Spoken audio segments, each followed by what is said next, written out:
Hi everyone, this is worksheet 16.1, the first worksheet of chapter 16, which is on the kinetic theory of gases. And today's worksheet is all about the form of the Maxwell-Boltzmann distribution that we discussed in class. And we'll review what that form is as well as what the Maxwell-Boltzmann distribution means right now. Okay, so let's begin. The thing to remember about it is the Maxwell-Boltzmann distribution shows the relative probabilities of molecular velocity in a classical system. So the relative probability that a random molecule that you choose in a classical system will have a velocity that's very close to that spot on the distribution.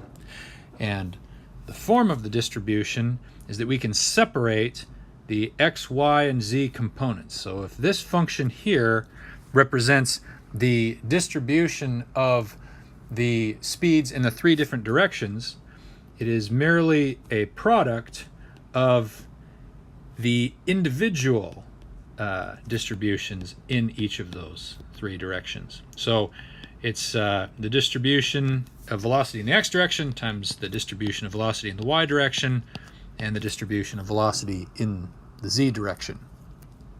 Okay, now what is speed? Remember, speed is just a magnitude, not a direction. If we're talking about velocity, it has to be in vector form. But of course we can talk about the components of the velocity, like the x, y, and z components of it. But to get the overall speed, the formula for that is that the speed v is equal to the square root of the velocity in the x direction squared plus velocity in the y direction squared plus velocity in the z direction squared. And another way to write this is to put vx squared plus vy squared plus vz squared to the 1/2 power, because 1/2 power means the square root. Okay, and remember what I told you in class. I'm going to give you the form, and I'm going to show you later in this worksheet where that form comes from. But the form of the velocity distribution in the x direction, which is the same in the y or the z directions, is going to be equal to a times e raised to the negative 1/2 gamma vx squared. And the a and the gamma are just coefficients that we solved in class. But I want to show you where this form specifically comes from. But what this type of function is called is a Gaussian. It's a Gaussian distribution. And I want to show you what effect the gamma and the a have on the shape of the distribution. So you know that the Gaussian, or you heard in class anyway, that the Gaussian is a bell curve. And if you have a large gamma, that corresponds to a real wide, flat Gaussian curve, like that. But if you've got a small gamma, then you've got a real tall, skinny curve, like that. So that's the effect that gamma has. It makes the curve either wide and short, or it makes it tall and narrow. And what effect does A have? Well, the effect that it has is if you've got a large A, then you've got a bell curve with a large amount of area underneath it, you see. But if I've got a small a, then I've got a bell curve with a relatively small amount of area under it. But see, the relative widths of the curve don't actually change. Okay, so now we're flipping the page over to the other side, and we're going to see where the form of that f function actually comes from. Okay, so to start, we're going to rewrite the log of the three-dimensional distribution function. And if you remember the rules of logland, a multiplication inside the log means an addition in the real world. So we get log f of vx plus log f vy plus log,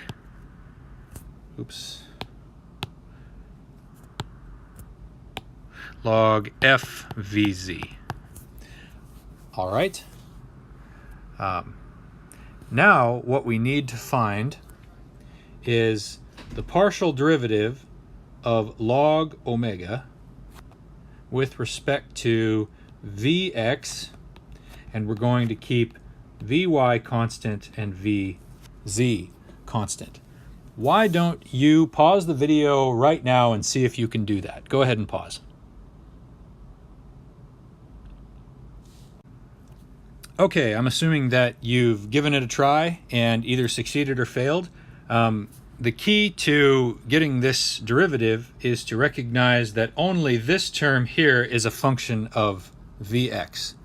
So hopefully you realize that the partial of omega with respect to x is just going to be equal to the partial of log f Vx with respect to Vx.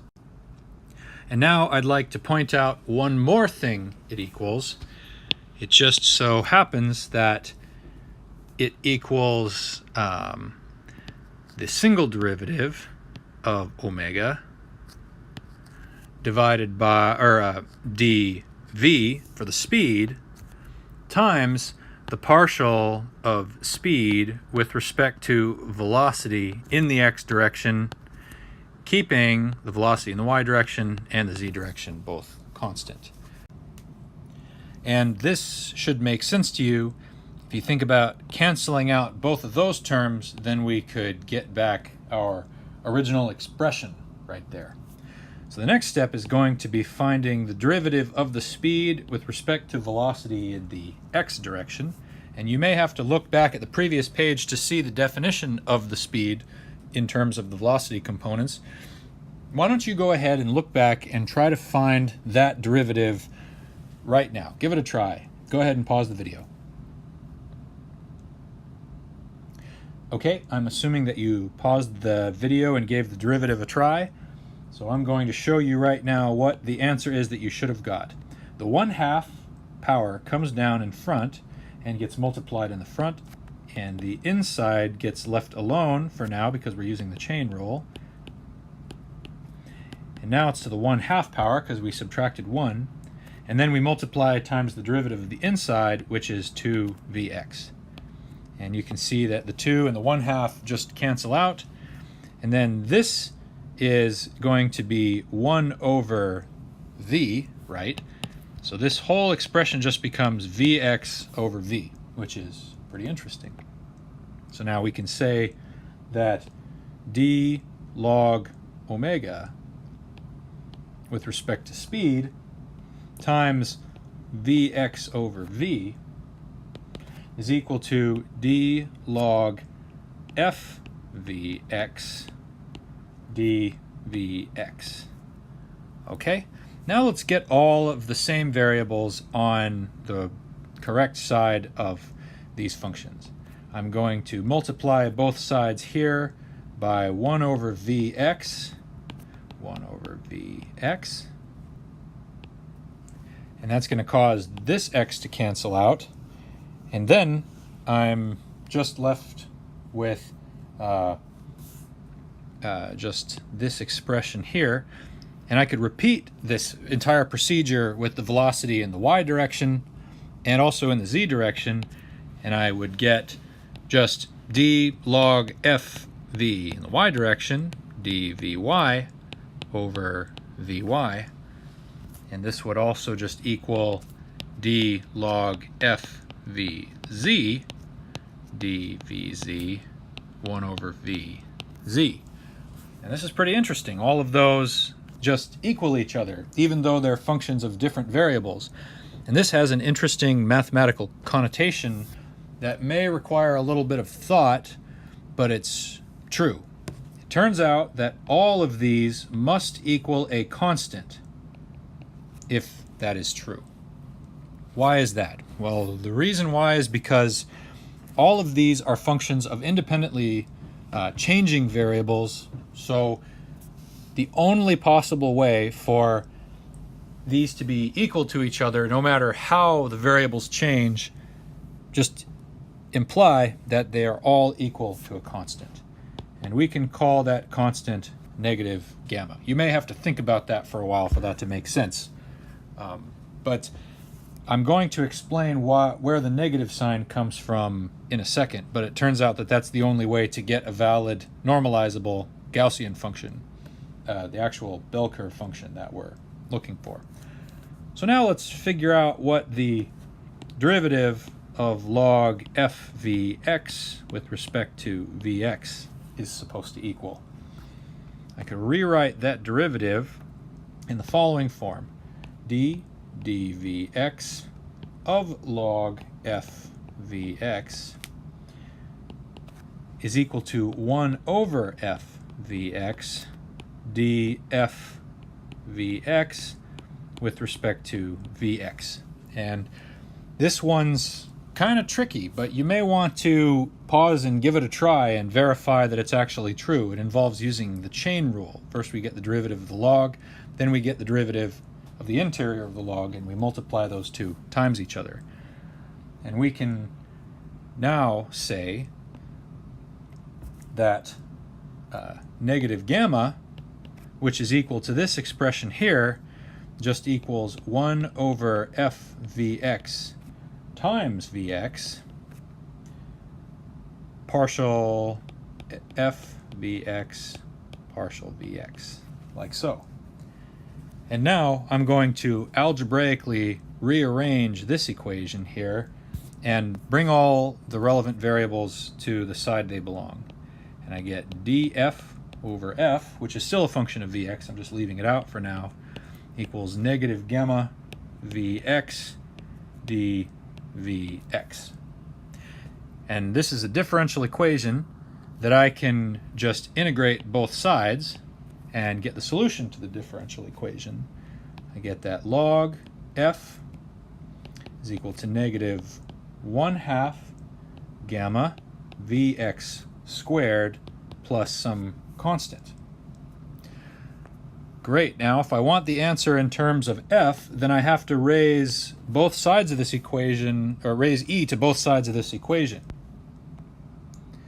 And the log here will cancel out, so I can say that f of vx equals e raised to the 1/2 gamma vx squared plus c. And all of this is what e is raised to. But if you remember the rules of exponentials, if I've got an addition up here inside the exponential, then that's just equivalent to multiplying an exponential of either side of that addition. So I get e to the negative 1/2 gamma vx squared times e to the c. And now I'm just going to call this a. And so what I get in the end is that this whole thing just equals a e to the negative 1/2 gamma vx squared. And that is the form of the Maxwell-Boltzmann distribution that we saw in class. And in class I showed you what a and gamma equal, and that they're functions of the temperature and also the molar mass.